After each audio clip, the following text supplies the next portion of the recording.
లలిత exchange Utsav పాత నగల అదే బరువుకి కొత్త నగలు తీసుకో నగల ప్రైస్ లో 20% ఆదా చేసుకోవచ్చు. ఒక్క కాంగ్రెస్ పార్టీ మాత్రమే ప్రజల పక్షాన నిలబడి కొట్లాడే పార్టీ. అందుకే రాజశేఖర్ రెడ్డి బిడ్డ ఈ ఆంధ్రప్రదేశ్ కు వచ్చింది.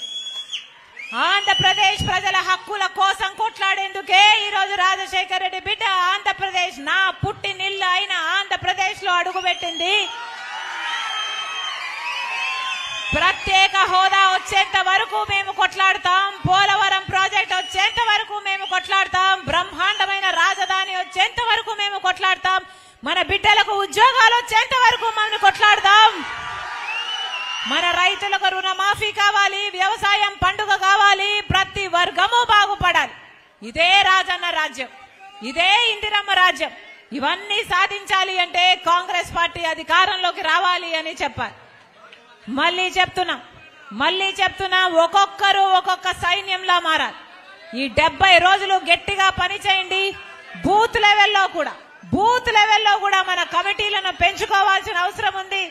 ఒక్కొక్కరు కష్టపడి పని చేస్తారని రాజశేఖర్ రెడ్డి బిడ్డ సంపూర్ణంగా విశ్వసిస్తుంది. ఒక్కొక్క కాంగ్రెస్ పార్టీ నాయకుడైనా కార్యకర్తనైనా ఈ విషయం ప్రజలలోకి తీసుకువెళ్ళాలి. ఈ విషయాన్ని చాలా గట్టిగా చెప్పాల్సి ఉంటుంది. వైసీపీకి ఓటేసినా బీజేపీ ఖాతాలోనే పడుతుంది. టీడీపీకి ఓటేసినా బీజేపీ ఖాతాలోనే పడుతుంది. జనసేనకు ఓటేసినా బీజేపీ ఖాతాలోనే పడుతుంది. మరి ఆ సంబడానికి వీళ్ళకు ఓట్లు ఎందుకు వేయాలి? బీజేపీ పార్టీకే ఓట్లు వేయొచ్చు కదా. అడగండి, ప్రజలకు చెప్పండి. మనకు కావాల్సింది మన ప్రజల కోసము, మన హక్కుల కోసము కొట్లాడే నాయకులు తప్ప ఇలా బీజేపీకి ఊడిగలు చేసే వాళ్ళు కాదు. ఇలా బీజేపీకి బానిసలయ్యే వాళ్ళు కాదు.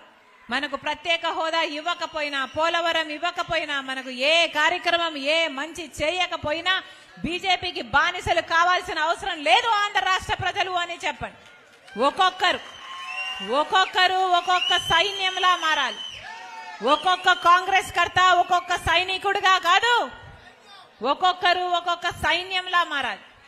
రానున్న 70 రోజుల్లో ఒక్కొక్కరు ఒక్కొక్క ప్లాన్ వేసుకోండి. నేను ఎన్ని ఇళ్లకు వెళ్ళగలను, ఎన్ని తలుపులు తట్టగలను, ఎన్ని గడపలు తొక్కగలను, ఎంతమంది హృదయాలను మార్చగలను, ఎన్ని సంఘాలను కలవగలను, ఎంతమందికి ఈ విషయం చెప్పగలను. మనకు ప్రత్యేక హోదా వస్తేనే మన రాష్ట్రం బాగుపడుతుంది. మనకు పోలవరం వస్తేనే మన రాష్ట్రం బాగుపడుతుంది. మనకు రాజధాని వస్తేనే మన రాష్ట్రం బాగుపడుతుంది. కానీ ఇవన్నీ జరగాలి అంటే ఒక్క కాంగ్రెస్ పార్టీతోనే సాధ్యం.